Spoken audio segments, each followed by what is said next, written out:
Paul has this reputation of being anti-law, and, the Gentiles, they're not supposed to keep the law. It doesn't really have anything to do with them.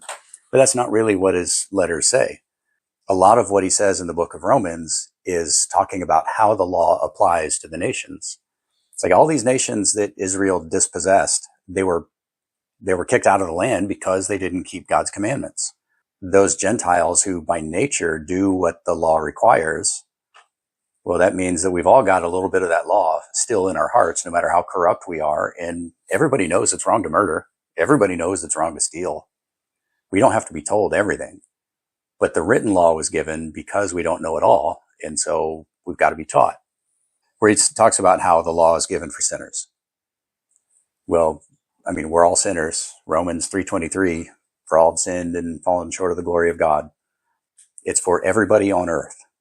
And just because it was written down for the sake of Israel doesn't mean that it didn't exist before it was written down. Doesn't mean that it doesn't apply to everybody. Because if it didn't, the rest of the world wouldn't need a savior because there's no sin, because there's no law. Paul also says that where there's no law, there's no guilt.